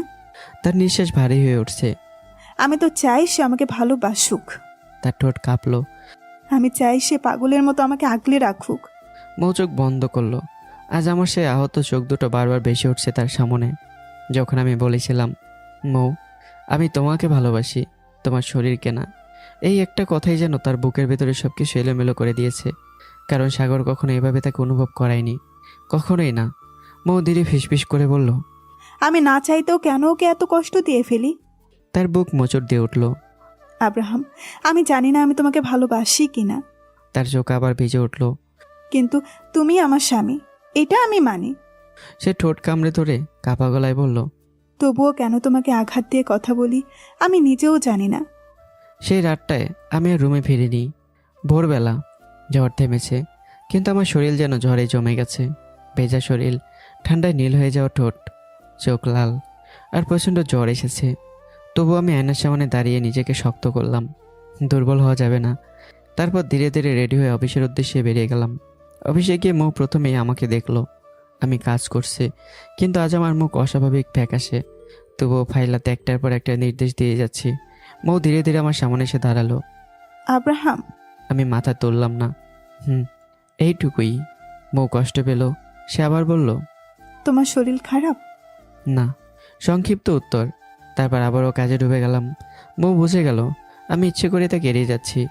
তার বুকটা কেমন হালকা ব্যথা করে উঠল। দুপুরে মাসুদ খান অফিসে এলেন। কিছু গুরুত্বপূর্ণ কাজ মৌকে বুঝিয়ে দিয়ে সরাসরি আমার কেবিনে ঢুকলেন। ভেতরে ঢুকে তিনি চমকে গেলেন। আমার মুখ ফ্যাকাশে, চোখ লাল, তবু আমি নিজেকে স্বাভাবিক দেখানোর চেষ্টা করছি। মাসুদ খান ধীরে একটা চেক এগিয়ে দিলেন। ইলহাম, এটা নাও। আমি তাকালাম। তিনি মৃদু হেসে বললেন, এখানে 50 লাখ টাকা আছে। তুমি এখন আমার জামাই, কেউ জানুক বা না জানুক, আমার কাছে তো ছেলে ভালো গাড়ি কিনবে, ভালো পোশাক কিনবে। আমি কষ্ট করে নিজেকে সামলে বললাম, স্যার, গত 4 মাসে আপনি যে স্যালারি দিয়েছেন সব আমার অ্যাকাউন্টে জমা আছে। আমার টাকা লাগবে না, আমি নিজের টাকায় নিজেকে পরিবর্তন করব। মাসুদ খান স্থির চোখে তাকিয়ে রইল, ভাবছে এই ছেলেটার আত্মসম্মান তাকে বারবার অবাক করছে। তিনি ধীরে বললেন, আমি ছেলে হিসাবে দিচ্ছি। আমি মনে মনে তিক্ত হেসে উঠলাম আর বললাম, আমার অ্যাকাউন্টে যে পরিমাণ টাকা আছে তাতে আপনার পুরো কোম্পানির শেয়ার কিনে নিতে পারি। কিন্তু মুখে কিছু বললাম না, শুধু শান্ত গলায় বললাম, প্রয়োজন হলে আমি নিজেই চাইব স্যার। মাসুদ খান আর জোর করলেন না, তার বুকের ভিতর অদ্ভুত এক গর্ব অনুভব করলেন। অন্যদিকে রাত নামার সাথে সাথে শহরের এক নির্জন গোদামে জড়ো হয়েছে খান বাহাদুরের লোকজন। অরু, সাগর আর খান বাহাদুর দাঁড়িয়ে আছে সামনে। বড় বড় ট্রাকের রুটের ম্যাপ টেবিলে ছড়িয়ে রাখা। ওর চোখে ভয়ঙ্কর ঠান্ডা হাসি। আজ রাতেই শেষ, জঙ্গলের রাস্তায় ট্রাক ঢুকলেই কাজ শেষ। সাগর নিচু গলায় বলল। খান বাহাদুরের চোখ রক্তবর্ণ হয়ে উঠল। তিনি ধীরে বললেন, মাসুদকে এবার আমার পায়ে পড়ে ক্ষমা চাইতে হবে। তারপর ঠান্ডা গলায় যোগ করলেন, আর তার পিছনে যে আছে তাকে আমি মাটির সাথে মিশিয়ে দেব। বজ্রপাত হলো বাইরে। আর ঠিক সেই মুহূর্তে কেউ জানে না এই খেলায় সবচেয়ে ভয়ঙ্কর মানুষটা এখনও নিজের আসল রূপই দেখায়নি। সন্ধ্যা পেরিয়ে রাত নামছে। পুরো অফিস প্রায় ফাঁকা। একটার পর একটা লাইট নিভে গেছে। শুধু করিডোরের শেষ প্রান্তে আমার কেবিনে এখন আলো জ্বলছে। মৌ ধীরে ধীরে এখানে এসে দাঁড়ালো। দেখলো আমি এখনও ফাইল নিয়ে কাজ করছি। চোখ লাল, মুখ ফ্যাকাশে, তবু একটার পর একটা কাগজ দেখে যাচ্ছি। মৌ কিছুক্ষণ চুপচাপ দাঁড়িয়ে রইল, তারপর ধীরে বলল, আব্রাহাম, অফিসের সবাই চলে গেছে, তুমি বাসায় যাবে না? আমি মাথা না তুলেই বললাম, না ম্যাম, আপনি যান, আমি পরে যাব। ম্যাম কথাটা শুনে মৌ চমকে উঠল। তার বুকের ভিতর কেমন মোচড় দিয়ে উঠল।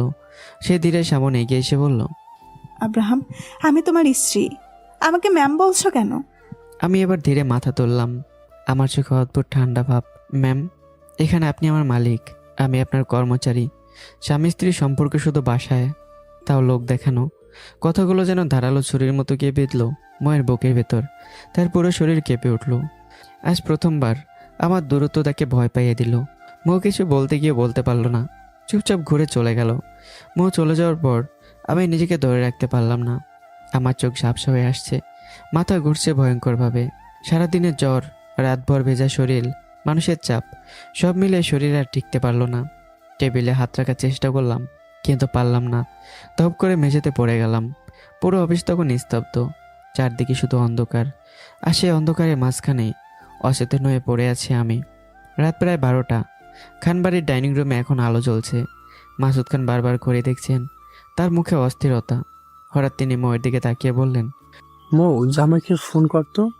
মো একটু অপ্রস্তুত হয়ে বলল, বাবা, ওর নাম্বার তো আমার কাছে নেই। কথাটা শুনে মাসুদ খান রাগে হতভম্ব হয়ে গেলেন। কি বললি? নিজের স্বামীর নাম্বার নেই? এটা বলতে তো লজ্জা করে না? তিনি ধমকে সুরে বললেন, এই নাম্বার নিয়ে কল দে। বউ চুপচাপ ফোন নাম্বার নিয়ে কল দিল। একবার, দুবার, তিনবার, কিন্তু ফোন রিসিভ হলো না। সময় গড়িয়ে রাত 1টা। ঠিক তখনই মাসুদ খানের ফোন বেজে উঠল।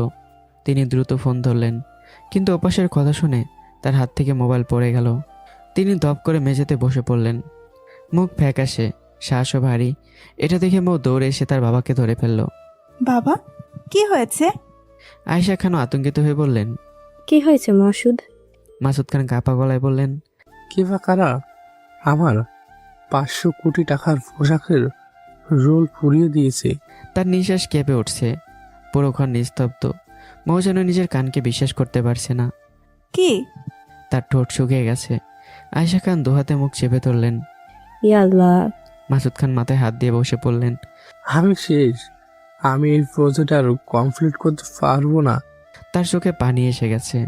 বহু বছরের কষ্ট, স্বপ্ন, সম্মান সব যেন এক মুহূর্তে আগুনে পড়ে ছাই হয়ে গেছে। হঠাৎ তিনি মাথা তুলে বললেন, এলাম কোথায়? ওকে ডাকো। মৌ রাগ মেশানো বিরক্তিতেই বলল, কে জানে কোথায় ড্রিঙ্কস করে পড়ে আছে। কথাটা শেষ হতে আবারও ফোন বেজে উঠল। এবার অফিসের দারোয়ান। মাসুদ খান ফোন ধরতেই ওপাশ থেকে আতঙ্কিত কণ্ঠ, স্যার, ইলহাম স্যার অফিসে অজ্ঞান হয়ে পড়ে আছে। শরীরে হাত দেওয়া যাচ্ছে না স্যার, মনে হচ্ছে আগুন। কথাটা শুনে মাসুদ খান চিৎকার করে উঠলেন। কিভাবে? আমি আসতেছি। তিনি তড়িঘড়ি করে উঠে দাঁড়ালেন। এবার মৌ আর আয়েশা খান দুজন একসাথে ভয় পেয়ে বলল, কি হয়েছে আবার? এত রাতে কোথায় যাচ্ছ? মাসুদ খানের ঠোঁট কাঁপছে, চোখে আতঙ্কে স্পষ্ট। তিনি কষ্ট করে বললেন, ইলহাম অজ্ঞান হয়ে অফিসের ফ্লোরে পড়ে আছে। কথাটা শুনে মৌ জমে গেল। তার চোখ ধীরে ধীরে বড় হয়ে উঠল, মুখের সমস্ত রং উধাও। হঠাৎ তার বুকের ভেতর ভয়ঙ্কর একটা ধাক্কা লাগলো। কারণ শেষবার যখন আমাকে দেখেছিল তখনও আমার চোখ মুখ ফ্যাকাশে ছিল, তবুও কাজ করছিলাম। আর সে আমাকে আঘাত দিয়ে চলে এসেছে। ময়ের গলা শুকিয়ে গেল। তার মাথার ভেতর বারবার একটা কথাই ঘুরছে, সব কিছু আমার জন্য হয়েছে। আমি অতিরিক্ত বাড়াবাড়ি করে ফেলেছি। তার নিঃশ্বাস ভারী হয়ে উঠল। প্রথমবার নিজেকে নিজের কাছে ভয়ঙ্কর অপরাধী মনে হলো তার। সবাই দ্রুত হাসপাতালে পৌঁছালো। আমাকে স্ট্রেচারে করে ভেতরে নেওয়া হলো। আমার পুরো শরীর আগুনের মতো গরম, চোখ বন্ধ, ঠোঁট শুকিয়ে গেছে। মৌ দরজার বাইরে দাঁড়িয়ে কাঁপছে। কিছুক্ষণ পর ডক্টর বের হয়ে বললেন, তার স্ত্রীকে? মৌ ধীরে সামনে এগিয়ে এলো। জি, আমি। ডক্টর কপাল কুঁচকে বললেন, উনি মনে হয় 6 থেকে 8 ঘন্টা একটানা বৃষ্টিতে ভিজেছিলেন, আপনি জানতেন না? কথাটা শুনে মৌ স্তব্ধ হয়ে গেল। তার চোখ কেঁপে উঠল, মাথার ভেতর যেন বজ্রপাত হলো। সেই ঝড়ের রাত, ছাদে দাঁড়িয়েছিলাম আমি। তার ঠোঁট কাঁপলো। না ডাক্তার, আমি জানতাম না। ডক্টর বিরক্ত গলায় বললেন, তারা তো জ্বর, মনে হয় অনেক সময় ধরে আপনি শরীরে হাত দিয়েও দেখেন, ফালতু কেয়ার। কথাগুলো সরাসরি গিয়ে বিঁধল ময়ের বুকে। সে মাথা নিচু করে ফেলল। আর সত্যি নিজেকে ছোট লাগছে তার। ঠিক তখনই পাশে দাঁড়িয়ে থাকা মাসুদ খান ভাঙা গলায় বললেন, আমি মনে হয় নিজের মেয়ের সুখ এনে দিতে গিয়ে একটা নিষ্পাপশীলের জীবন নষ্ট করে দিলাম। তার গলা আটকে গেল। কথাটা শুনেই মৌ চমকে তার বাবার দিকে তাকালো। তার চোখ বড় হয়ে গেল, কারণ এই প্রথম তার বাবা আমার জন্য এতটা ভেঙে পড়েছেন। কিছুক্ষণ পর ডক্টর আবার বললেন, মিসেস ইলহাম, আপনি আমার কেবিনে আসুন। মৌ চুপচাপ ভেতরে ঢুকলো। ডক্টর চেয়ার টেনে বসতে বললেন, তারপর নরম গলায় বললেন, আপনার মা বাবার সামনে ছিল তাই কিছু বলিনি, আমি একজন নারী, আমিও বুঝি। মৌ চুপ। ডক্টর আবার বলল, আপনাদের মধ্যে হয়তো ঝগড়া হয়েছে, কিন্তু উনি এখন খুব দুর্বল। আমি ইঞ্জেকশন দিয়েছি, একটু পর শরীর হালকা কাঁপবে। আপনি চেষ্টা করবেন নিজের শরীরের উষ্ণ তাকে দিতে, তাহলে কাঁপুনি কমবে। একটু থেমে আবারও বললেন। আর ওষুধগুলো ঠিকমতো খাওয়াবেন। মৌ মাথা নিচু করে শুধু বলল। হুম। তার কণ্ঠে অপরাধবোধ স্পষ্ট। হাসপাতাল থেকে বেরোবার সময় মাসুদ খান নিজে আমাকে আর মৌকে গাড়িতে তুলে দিলেন। তারপর ধীরে বললেন, আমি সেখানে যাচ্ছি, পোড়া মালগুলো দেখতে হবে। তার কণ্ঠে ক্লান্তি, অসহায়ত্ব। আজ যেন মানুষটা কয়েক বছর একসাথে বুড়ো হয়ে গেছে। গাড়ি ধীরে ধীরে রাতের অন্ধকারের রাস্তায় গিয়ে চলল। পেছনের সিটে অচেতন অবস্থায় আমার মাথাটা মৌয়ের কাঁধে হেলান দিয়েছে। আমার শরীর এখনো জ্বরে পুড়ছে। আর মৌ সে কাপা হাতে প্রথমবারের মতো আমার কপালে হাত রাখলো। সাথে সাথে তার বুকটা কেঁপে উঠল। এত গরম! তার চোখ আবারও ভিজে গেল, কারণ এই প্রথম সে অনুভব করলো এই মানুষটা শুধু তার স্বামী না, তার কষ্ট এখন নিজের কষ্ট হয়ে গেছে। রাত গভীর, চারদিকে নিস্তব্ধ, শুধু পোড়া কাপড়ের গন্ধ আর ধোঁয়ায় কালচে ছাপ ছড়িয়ে আছে পুরো গোদাম জুড়ে। মাসুদ খান ধীরে ধীরে হাঁটছেন পোড়া রোলগুলোর মাঝখান দিয়ে। কোথাও আধপোড়া কাপড় ঝুলছে, কোথাও ছাই হয়ে পড়ে আছে তার বহুদিনের পরিশ্রম। তার চোখ ধীরে ধীরে ভিজে উঠল। এই পোশাকগুলো শুধু কাপড় ছিল না, এগুলো ছিল তার স্বপ্ন, তার সম্মান, তার বহু বছরের লড়াইয়ের ফল। তিনি একটা পোড়া কাপড় হাতে তুলে নিলেন। তার হাত কাঁপছে। ধীরে ধীরে চোখ বন্ধ করে মনে মনে বললেন, বাবা, আমি জানি এটা তোমার কাজ। তুমি এতটা নিচে নেমে গেলে আমি তো তোমারই সন্তান। তার গলা ভারী হয়ে উঠল, তার বুক মোচড় দিয়ে উঠল। বুকের ভিতর জমে থাকা কষ্টটা আর যেন মানুষটাকে ভেতর থেকে ভেঙে দিচ্ছে। অন্যদিকে খান বাহাদুর নিজের বিশাল রুমে বসে আছেন, তার হাতে দামি সিগার, সামনে বসে ওরু। দুজনের মুখে ভয়ঙ্কর তৃপ্তির হাসি। হঠাৎ খান বাহাদুর অট্ট হাসিতে ফেটে পড়লেন। এবার দেখবে তার চোখে আগুন। মাসুদ নিজে সে আমার পায়ে পড়বে। তিনি ঠান্ডা গলায় আবার বললেন, আর তার পিছনে যে আছে তাকেও আমি বের করব। ওরুর ঠোঁটে বিদ্রুপের হাসি ফুটে উঠল। সে ধীরে বলল, দাদু, খান গ্রুপের সাথে পাঙ্গা নিলে কি হয় এবার মাসুদ খান হাড়ে হাড়ে বুঝবে। দুজনের হাসির শব্দে পুরো হলরুম ভারী হয়ে উঠল। কিন্তু তারা কেউ জানে না যে আগুন তারা জ্বালিয়েছে সে আগুনে একদিন তাদের সাম্রাজ্য গ্রাস করবে। অন্যদিকে আমার জ্বর কিছুটা কমেছে। রুমে হালকা অন্ধকার, ডিম লাইটের নরম আলোয় পুরো পরিবেশ অদ্ভুত শান্ত লাগছে। মৌ ধীরে ধীরে আমাকে চুপ খাইয়ে দিল। আমি দুর্বল চোখে তাকিয়েছি তার দিকে, কিন্তু শরীর এখনও কাঁপছে। আমার ঠোঁটও কাঁপছে হালকা। মৌ কিছুক্ষণ চুপচাপ তাকিয়ে রইল। তার বুকের ভেতর অদ্ভুত এক ব্যথা। আজ প্রথমবার সে অনুভব করলো এই মানুষটার কষ্ট সে সহ্য করতে পারে না। ধীরে ধীরে সে একটা কম্বল টেনে আমার গায়ে দিল।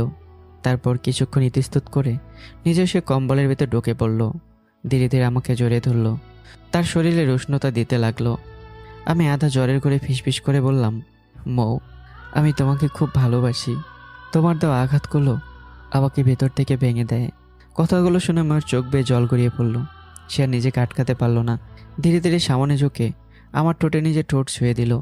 একটা কাপা ভেজা চুম্বন, ভালোবাসা মেশানো আর ক্ষমা মেশানো। আমার শরীর কেঁপে উঠল। আমি অচেতন ঘোরের মাঝেও সাড়া দিলাম। দুজনের নিঃশ্বাস ধীরে ধীরে এক হয়ে যেতে লাগলো। মৌ চোখ বন্ধ করে মনে মনে বলল, আব্রাহাম, আমিও তোমাকে ভালোবাসি। তোমার মতো মানুষকে ভালো না বেসে থাকা যায় না। বাইরে তখন হালকা বৃষ্টি পড়ছে, আর ভেতরে দুইটা আহত হৃদয় ধীরে ধীরে একে অপরের কাছে ফিরে আসছে। মৌ ধীরে আমার কপালে চুমু খেলো। তার আঙ্গুলগুলো আলতো করে ছুঁয়ে যাচ্ছে আমার চুল। এতদিনের ভয়, রাগ, অভিমান সব কিছু যেন গলে যাচ্ছে। আমি তাকে শক্ত করে জড়িয়ে ধরলাম, যেন ভয় পাচ্ছি আবার হারিয়ে ফেলবো। সেই রাতটা ছিল না শুধু স্বামী স্ত্রীর কাছাকাছি আসার রাত, সেটা ছিল দুটা ভাঙা মানুষের একে অপরকে নতুন করে খুঁজে পাওয়ার রাত। ভালোবাসা দিয়ে, স্পর্শ দিয়ে, নীরবতায় মিশে যাওয়া অনুভূতি দিয়ে আমরা ধীরে ধীরে নিজেদের দূরত্ব ভেঙে ফেললাম। আর সে রাতে শেষে মৌ প্রথমবারের মতো শান্ত মনে অনুভব করলো আমার বুকে মাথা রাখলে পৃথিবীর সব ভয় যেন দূরে সরে যায়। এভাবেই দুজনে ডুবে যাই ভালোবাসার অতল সাগরে। একটা পবিত্র স্পর্শ করে ভরিয়ে দিলাম দুজন দুজনকে। সকালের আলো জানালার ফাঁক দিয়ে ধীরে ধীরে ঘরের ভেতর এসে পড়ছে। চোখ খুলে ধীরে ধীরে নড়ে চড়ে বসলাম। শরীরের জ্বর কিছুটা কমে গেলেও ক্লান্তির ভার এখনও পুরোপুরি কাটেনি। প্রতিটি শিরায় যেন এখনও রাতে জ্বরে ছাপ লেগে আছে। হঠাৎ আমার চোখ থেমে যায়। আমার বুকের উপর মাথা রেখে গভীর ঘুমে আচ্ছন্ন মৌ। এক মুহূর্তে পুরো ঘরটা যেন থমকে যায়। আমার হৃদস্পন্দন অস্বাভাবিক বেড়ে ওঠে, ধীরে ধীরে সরে যেতে চাই, কিন্তু তখনই খেয়াল করি আমাদের দুজনেরই শরীরে স্বাভাবিক কাপড় নেই। এই উপলব্ধিতে আমার শরীর হঠাৎ জমে যায়, চোখে ভয়, অস্বস্তি আর অনিশ্চয়তার ঝড় বয়ে যায়। আমি নিচু গলায় বললাম, মৌ, এই মৌ। ঘুমের ঘরে মৌ সামান্য নড়ে ওঠে, চোখ না খুলে বিরক্ত গলায় বলে, এমন করছো কেন? অনেকদিন পর একটু শান্তিতে স্বামীর বুকে ঘুমোচ্ছি, ডিস্টার্ব করো না। আমি থমকে যাই। মৌ আবারও ঘুমের মধ্যেই অস্পষ্ট স্বরে বলল, আমি আমার স্বামীর বুকে আছি, এতে তোমার কি সমস্যা? এই কথাগুলো আমার বুকের ভেতরটাতে অদ্ভুতভাবে নাড়িয়ে দেয়। মনে মনে বলে উঠি, আমি চাই তুমি সারা জীবন এভাবেই থাকো, কিন্তু তুমি যদি জেগে ওঠে এই মুহূর্তটা জানো, তুমি আমাকে ভুল বুঝবে। কিছুক্ষণ পর মৌ ধীরে ধীরে জেগে ওঠে। পরিস্থিতি বুঝতেই তার দৃষ্টি স্থির হয়ে যায়। ঘরের নীরবতা ভারী হয়ে ওঠে। মৌ, আমি আন্তরিকভাবে দুঃখিত। গত রাতের ঝড়ের কারণে এসব হয়ে গেছে, সরি। মৌ একদম স্থির হয়ে গেছে। তার চোখে মুহূর্তের জন্য এক গভীর নীরবতা নেমে আসে। সে ভেতরে ভেতরে ভাবে, একটা মানুষ কতটা সাবধানে কথা বলে শুধু আমাকে কষ্ট না দিতে। মৌ ধীরে ধীরে বলে, কাপড় পরে নাও, শরীরে কোনো কাপড় নেই। আমি হঠাৎ নিজের দিকে তাকাই। লজ্জার অস্বস্তিতে দ্রুত নিজেকে গুছিয়ে নেই, কাপড় ঠিক করি। সব কিছুর জন্য সরি। মৌ শান্ত স্বরে জবাব দেয়, সরি বলতে হবে না, এটা তোমার অধিকার, আর আমি নিজে থেকেই নিজেকে তোমার কাছে সঁপে দিয়েছি। এ কথা বলে সে ওয়াশরুমে চলে যায়। আমি স্থির হয়ে দাঁড়িয়ে থাকি। তার কণ্ঠে যেন বুকের ভেতরে প্রতিধ্বনি হতে থাকে। মৌ এটা কি বলল? সে আমার কাছে নিজেকে সঁপে দিয়েছে? অন্যদিকে মাসুদ খান সারা রাত ঘুমাতে পারেনি। চোখের নিচে ক্লান্তির ছাপ, মুখে গম্ভীর চিন্তার ভার। তিনি নিঃশব্দে বসে আছেন, যেন ভেতরে কিছু একটা ভেঙে যাচ্ছে, কিন্তু বাইরে কিছুই প্রকাশ করতে পারছে না। আমি ফ্রেশ হয়ে দ্রুত প্রস্তুত হই অফিসের জন্য। মৌ দেখে আমি বের হয়ে যাচ্ছি, দ্রুত সেও পিছু নেয়, কারণ আমি এখন অসুস্থ আর গতকাল পুরো পোশাকের রোল পড়ে গেছে, তাই অফিসে কোনো কাজও নেই। আমি দরজার কাছে পৌঁছাতেই মাসুদ খান কাপা গলায় বলেন, ইলহাম, এই অসুস্থ শরীর নিয়ে কোথায় যাচ্ছ? আজ আমাদের প্রজেক্টের কাপড়ের রোলগুলো বন্দর থেকে ছাড়াতে হবে। কাল থেকে বাকি 50% কাজ শুরু হবে। মাসুদ খান বুড়ুকুসকে বলেন, আমাদের রোলগুলো তো এখন বন্দর থেকে ছাড়া হয়নি। এই কথায় মুহূর্তেই পরিবেশ বদলে যায়। মৌ থমকে দাঁড়ায়, দুজনের চোখে বিস্ময়ের ছাপ। আমি ধীরে ধীরে ঘুরে তাকাই। আমার চোখে হঠাৎ এক অদ্ভুত ঠান্ডা আগুন জ্বলে ওঠে। না স্যার, এখনও ছাড়াইনি। কিন্তু কেন? এই প্রশ্নে মাসুদ খান আর মৌ দুজনেই চমকে ওঠে। মাসুদ খান কাপা গলায় বলেন, তাহলে গতকাল আমাদের গোডাউনে যে আগুন লেগে 500 কোটি টাকার কাপড় পুড়ে গেছে, সেগুলো কি ছিল? এক মুহূর্তে বাতাস ভারী হয়ে যায়। আমি সোজা হয়ে দাঁড়াই, আমার বুকের ভেতর আত্মবিশ্বাসের ঝড়। আমি ধীরে ধীরে বললাম, আমি এখন বন্দরে যাচ্ছি মাল ছাড়াতে, কিন্তু আপনার কথাই বুঝতে পারছি খান বাহাদুর তার জঘন্য চালটা চেলেছে। খান বাহাদুর ডালে ডালে চলে, আর আমি পাতায় পাতায় চলি। খান বাহাদুর যে পোশাক পুড়িয়ে দিয়েছে সেটা ছিল একটা টোপ। আমার আসল মাল এখনো বন্দরে পৌঁছায়নি। ঘরের বাতাস যেন জমে পাথর হয়ে যায় এই কথাটা শুনেই। মাসুদ খান স্থির হয়ে দাঁড়িয়ে থাকেন। ময়ের চোখ বড় বড় হয়ে যায়, ঠোঁট কেঁপে ওঠে, কারণ তারা বুঝতে পারে এই খেলা যতটা সহজ মনে করেছিল, আসলে তার চেয়ে অনেক গভীর আর অনেক ভয়ঙ্কর। আর আমি তখনও দাঁড়িয়ে, চোখে একটাই আগুন, জিতের আগুন। আমি জল শক্ত করে দাঁড়িয়ে রেখেছিলাম। মাসুদ খানার মৌ নিঃশ্বাস বন্ধ করে তাকিয়ে আছে। চায়না থেকে কিছু রিজেক্ট কাপড়ের রোল আমি আগে অর্ডার করেছিলাম, যেগুলোর মূল্য ছিল মাত্র 1 কোটি টাকা। সেগুলোই গোডাউনে রাখা হয়েছিল। আর আমাদের আসল মাল আজ ছাড়পত্র নিয়ে সরাসরি বন্দরে থেকে গোডাউনে চলে আসবে। কথাটা শেষ হতে যেন পুরো ঘর নিস্তব্ধ হয়ে গেল। মাসুদ খান স্থির হয়ে দাঁড়িয়ে রইলেন। কয়েক মুহূর্ত আগেও যার বুকের উপর পাহাড় সমান চাপা ভার ছিল, মুহূর্তেই সেটা উধাও হয়ে গেল। তার চোখে মুখে ধীরে ধীরে ফুটে উঠল স্বস্তি, তারপর গর্ব আর বিস্ময়। তিনি মনে মনে বললেন, এই ছেলেটা আমাকে আর কতটা অবাক করবে। এর বিজনেস মেধা আর দূরদর্শিতা সত্যি ভয়ঙ্কর। আমার বাবা খান বাহাদুরকে নিচে নামাতে এই ছেলেটার খুব বেশি সময় লাগবে না। অন্যদিকে মৌ সম্পূর্ণ থমকে গেছে। তার চোখে স্থির হয়ে আছে আমার মুখের দিকে। মনের ভেতর একটাই কথা প্রতিধ্বনিত হচ্ছে, আব্রাহামের মধ্যে সত্যি স্পেশাল কিছু আছে। আমি আপনাকে আগে বলেছি স্যার, হেরে যাওয়ার শব্দটা আমার ভীষণ অপছন্দ, আর জিত সেটা আমার রক্তের সঙ্গে মিশে আছে। কথাটা বলে আমি ঘুরে বেরিয়ে এলাম। মাসুদ খান আর মৌ দুজনে স্থির চোখে তাকিয়ে রইল আমার চলে যাওয়ার দিকে। মনে হচ্ছিল এই মানুষটা সাধারণ কাপড় চোপড় পরে থাকা অসাধারণ কেউ। একটা ভয়ঙ্কর ঝড়। কিছুক্ষণ পর মৌ দ্রুত নিজের রুমে গিয়ে তৈরি হয়ে নিল। তারপর চুপচাপ অফিসের উদ্দেশ্যে বেরিয়ে আসলো। আর মাসুদ খান দাঁড়িয়ে মুচকে এসে মনে মনে বললেন, বাবা, তুমি এখনো বুঝতেই পারোনি। তুমি যখন জ্বালিয়েছো, সে এখন নিবে না, তোমার সাম্রাজ্যই ফুরিয়ে দেবে। কারণ আমার হাতে এখন এমন এক অস্ত্র আছে যার নাম ইলহাম। অন্যদিকে খান বাহাদুর নিজের অফিসে বসে আছেন। সামনে নানা কাগজপত্র ছড়িয়ে আছে। পাশে অরু। দুজনের মুখে অদ্ভুত আত্মতৃপ্তি, কারণ তারা নিশ্চিত মাসুদ খান এবার শেষ। আজ সে বাধ্য হবে প্রজেক্ট হস্তান্তর করতে। খান বাহাদুর ঠোঁট বাঁকিয়ে বললেন, এবার বুঝবে খান গ্রুপের সঙ্গে যুদ্ধ মানে কি। ওরও মুচকে আসলো, কিন্তু তারা কেউই জানে না তাদের সাম্রাজ্যের বিরুদ্ধে এমন একজন দাঁড়িয়ে গেছে যে ভয়ঙ্কর, ভয়াবহ ভয়ঙ্কর। সকালে আমি নিজে বন্দরে যাই, সব কাগজপত্র চেক করে মাল ছাড়িয়ে নিই। কিছুক্ষণের মধ্যেই ট্রাক ভর্তি আসল কাপড়ের রোল গোডাউনের দিকে রওনা দেয়। সব কিছু নিজের চোখে দেখে তবে আমি অফিসে ফিরে আসি। মৌ কেবিনে বসে শান্তভাবে কাজ করছিল। ঠিক তখনই মৌর কেবিনে ঢুকে ম্যানেজার আবিদ। আবিদ কৃত্রিম ভদ্রতা নিয়ে বলে, ম্যাম, একটা কথা বলা ছিল, কিছু মনে না করলে বলি। মৌ ভুরু কুচকে তাকালো। আপনি আমার কোম্পানির ম্যানেজার, এভাবে বলছেন কেন? বলেন কি বলবেন। আবিদ একটু ইতস্তত করে তারপর নিচু গলায় বলে, ম্যাম, ইলহাম সাহেবের নজরটা ভালো না। এক মুহূর্তে মৌর চোখ লাল হয়ে ওঠে। সে ঠান্ডা গলায় বলে, মানে? সে কি অফিসের মেয়েদের দিকে বাজেভাবে তাকায়? তার কণ্ঠে বিপজ্জনক দৃঢ়তা। আবিদ মাথা দ্রুত নাড়ে। না না না ম্যাম, অন্য মেয়েদের দিকে না।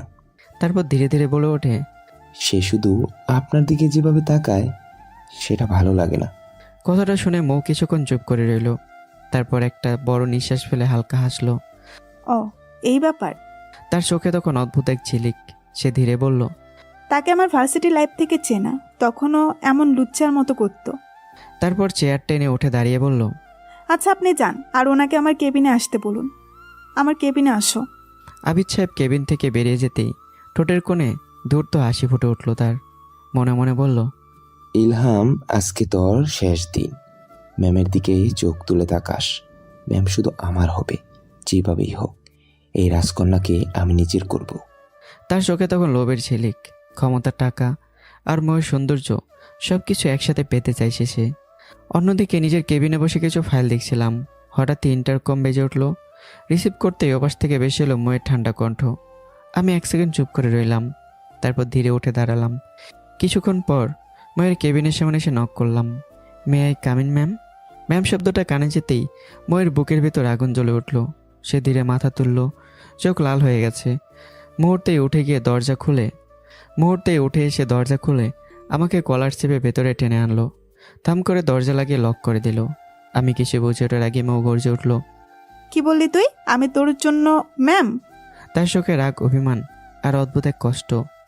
নিজের বউকে ম্যাম বলিস? আমি স্থির দৃষ্টিতে তাকিয়ে রইলাম তার দিকে।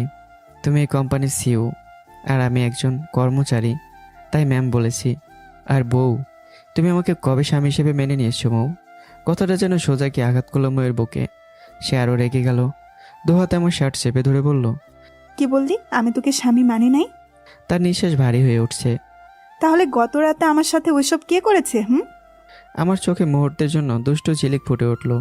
আমি ধীরে ধীরে ময়ের দিকে ঝুঁকে বললাম, একটা যুবতী নারী যদি নিজের ইচ্ছে আমাকে জড়িয়ে ধরে, নিজেকে আমার কাছে সঁপে দেয়, তাহলে আমি কি করব বলো?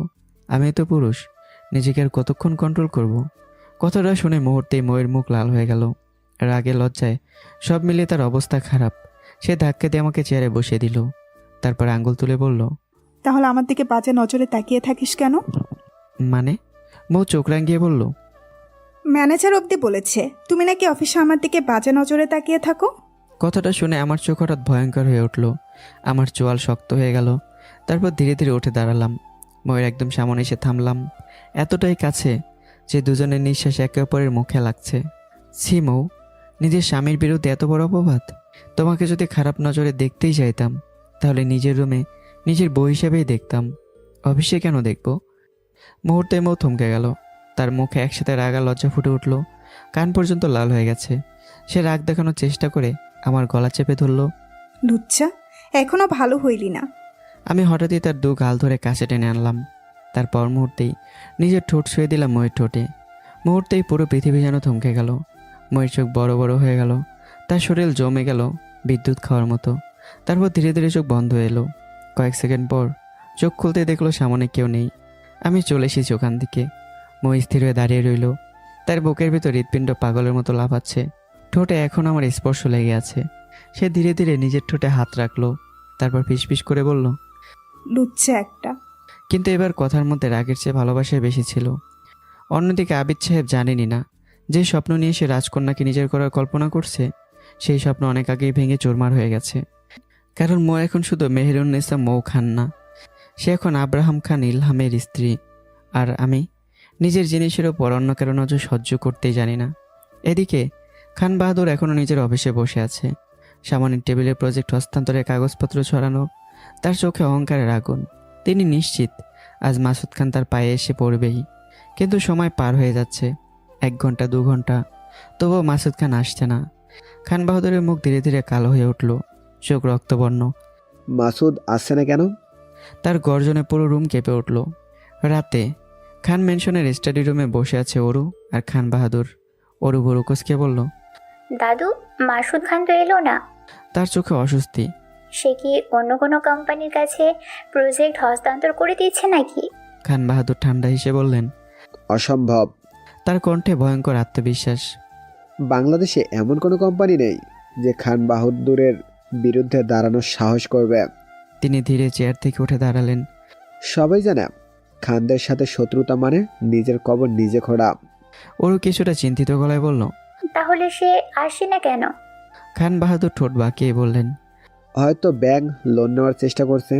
তারপর অট্টহাসিতে ফেটে পড়লেন। কিন্তু সে জানে না আমি আগেই সব ব্যাংকে কথা বলে রেখেছি। তার চোখে নির্মম ঝিলিক। কেউ মাসুদ খানকে 1 টাকাও লোন দিবে না। কথাটা শুনে অরু হেসে উঠল। দুজনের হাসি ধীরে ধীরে পুরো রুমে ছড়িয়ে পড়ল। কিন্তু তারা কেউই জানে না তাদের সাম্রাজ্যের বিরুদ্ধে ইতিমধ্যে দাবার বোর্ডের চাল বসিয়ে ফেলেছে একজন, যে সামনে থেকে আঘাত করে না, হাসতে হাসতে প্রতিপক্ষের কবর খুঁড়ে দেয়।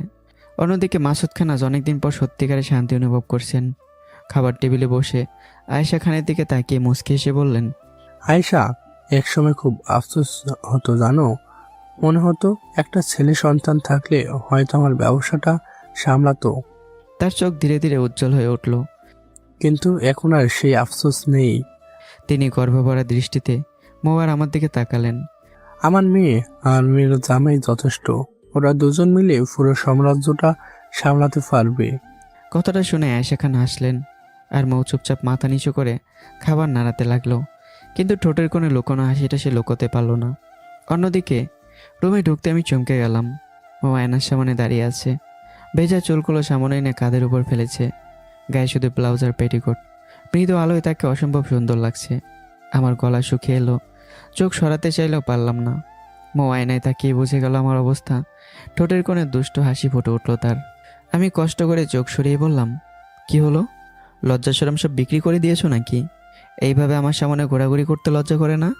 মৌ ধীরে ঘুরে দাঁড়ালো, তার চোখে খেলা করছে দুষ্টুমি। যেভাবে বলছো মনে হচ্ছে আমি পরপুরুষের সামনে ঘুরছি। সে আরও কাছে এলো। সমস্যা হলে চোখ বন্ধ করে রাখো। তারপর বুড়ুকুসকে বলল, নাকি তুমি ওই টাইপের? ওই টাইপ মানে? মৌ এবার মুখ টিপে হাসলো।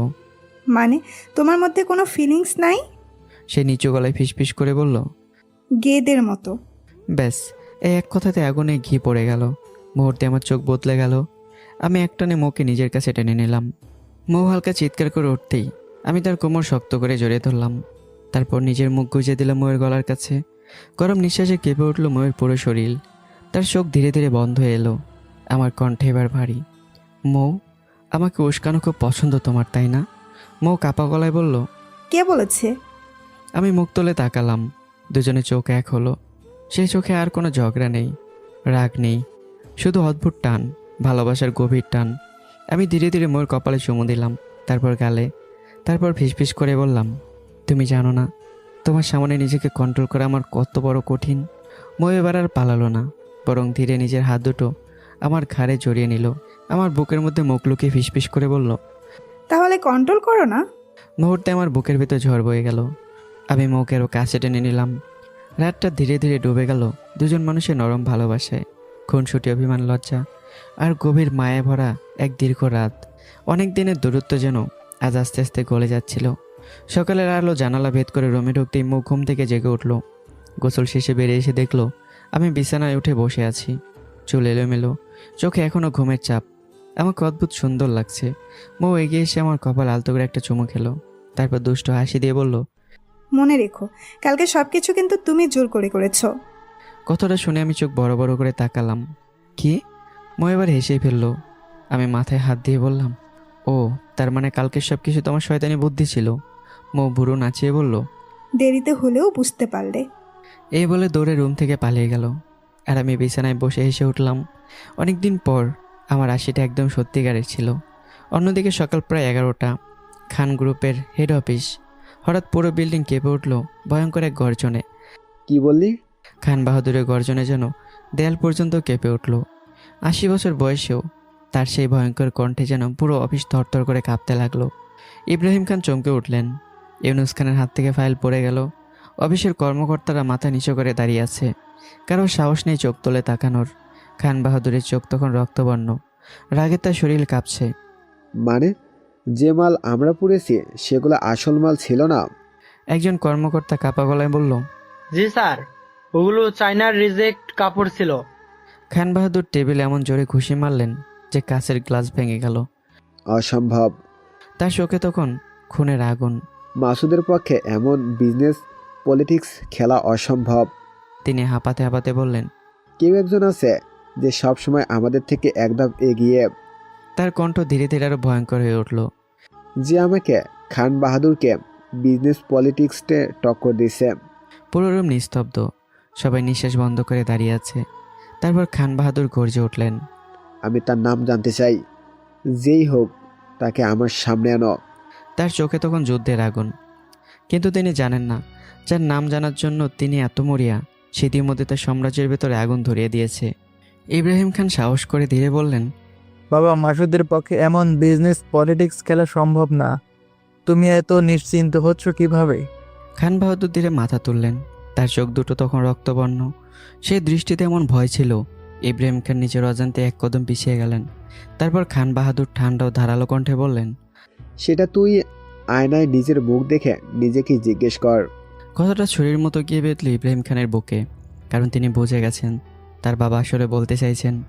তুইও তো আমার ছেলে, তোর ভেতরে তো এমন মেধা দেখি না। ইব্রাহিম খান মাথা নিচু করে ফেললেন। তার বুকের ভেতর পুরনো অপমানগুলো আবারও জেগে উঠল। ঠিক তখন ওরও বিরক্ত গলায় বলে উঠল, দাদু, এটা তো মাত্র 1000 কোটি প্রজেক্ট। এত ছোট একটা বিষয় নিয়ে তুমি এত হাইপার হচ্ছ কেন? ব্যাস, মুহূর্তেই পুরো রুম জমে গেল। খান বাহাদুর ধীরে ধীরে ওরুর দিকে ফিরলেন। তারপর বজ্রের মতো গর্জে উঠলেন, চুপ, একদম চুপ। পুরো অফিস কেঁপে উঠল। ওরু পর্যন্ত ভয় পেয়ে গেল। খান বাহাদুর হাঁপাতে হাঁপাতে বললেন, এটা টাকার বিষয় না, এটা আমার সম্মানের বিষয়। তার চোখে জ্বলছিল আহত অহংকার। তিনি টেবিলে মুঠো চাপড়ালেন। গত 25 বছরে খান বাহাদুরের হাত থেকে কেউ কোনো প্রজেক্ট নিতে পারে নাই। তিনি টেবিলে মুঠো চাপলেন। তার কণ্ঠ ধীরে ধীরে আরো ভারী হয়ে উঠল। আর আজ? তিনি দাঁত চেপে বললেন, আজ কেউ আমার সাথে টক্কর দিয়েছে। তার চোখ এবার সরাসরি ওরুর দিকে। শুধু তোর ভুলের জন্য। ওরু থমকে গেল। খান বাহাদুর আবার গর্জে উঠলেন, ইলহাম কখনো এই ভুল করতো না। কথাটা শুনে পুরো রুম নিস্তব্ধ হয়ে গেল। ইব্রাহিম খান আর ইউনুস খান দুজনে চমকে একে অপরের দিকে তাকালেন, কারণ এত বছর পরও খান বাহাদুরের মুখে ইলহাম নামটার জন্য আলাদা স্পষ্ট গুরুত্ব। খান বাহাদুর আবার বললেন, আজকের পর থেকে 5000 কোটির নিচে কোনো প্রজেক্টে হাত দিবি না। এই ছোটোখাটো প্রজেক্টে শুধু সম্মানহানি হয়। অন্যদিকে দিন যত যাচ্ছে আমি তত নিখুঁতভাবে সব সামলে নিচ্ছি। পুরো প্রজেক্ট এখন প্রায় শেষের পথে। ফ্যাক্টরিতে দিনরাত কাজ চলছে, আর কয়েকদিনের মধ্যেই পুরো অর্ডার ক্লায়েন্টের হাতে বুঝিয়ে দেওয়া হবে। এদিকে আর আমার সংসারও ধীরে ধীরে রঙিন হয়ে উঠছে। প্রতিদিন ঝগড়া, খুনসুটি, অভিমান আর ভালোবাসা। এখন প্রায় সুযোগ পেলে আমাকে জ্বালায়, আর আমি সুযোগ পেলেই তাকে লজ্জায় লাল করে দেই। এভাবে প্রায় 2 মাস চলে যায়। অফিস শেষ হওয়ার একটু আগে আমার কেবিনে ঢুকে চেয়ার ঘুরে আমার সামনে বসে বলল, আব্রাহাম, আজ অফিস শেষে শপিংয়ে যাব। আমি ফাইল থেকে চোখ না তুলে বললাম, আচ্ছা আগে কাজ শেষ করি। ঠোঁট ফুলিয়ে বলল, সবসময় শুধু কাজ। আমি এবার তাকালাম। তারপর মুচকে এসে বললাম, কাজ না করলে আমার সুন্দরী বউকে শপিং করাবো কি দিয়ে? মুহূর্তেই ময়ের মুখ লাল হয়ে গেল। সে ফাইল ছুঁড়ে মারার ভান করলো। এরপর অফিসের সব কাজ শেষ করে দুজনে বের হলাম। শপিং মলে পাশাপাশি হাঁটছি। মো একটার পর একটা জামা দেখছে, আর আমি বিরক্ত মুখে ব্যাগ ধরে দাঁড়িয়ে আছি। কিন্তু আমার চোখে স্পষ্ট মায়া। ঠিক তখনই আমার ফোন বেজে উঠল। ফোন রিসিভ করতে আমার মুখের ভাব বদলে গেল। আমি কিছুক্ষণ মন দিয়ে শুনলাম, তারপর ফোন রেখে বললাম, ফ্যাক্টরিতে সমস্যা হয়েছে। মোয়ের মুখ সঙ্গে সঙ্গে মলিন হয়ে গেল। এখনই যেতে হবে? হ্যাঁ, আগামীকাল পুরো অর্ডার বুঝিয়ে দিতে হবে। তুমি শপিং শেষ করো, আমি কাজ দেখে দ্রুত চলে আসব। মো বুড়ুকুসকে বলল। দ্রুত আসবে কিন্তু। আমি একটু মুচকে আসলাম, তারপর বললাম, এত সুন্দর বউ বাইরে রেখে থাকতে ইচ্ছে করে না গো। কথাটা শুনে মো লজ্জায় চোখ নামিয়ে ফেললো। আমি ওখান থেকে হেসে চলে আসলাম, আর মো স্থির হয়ে দাঁড়িয়ে রইল।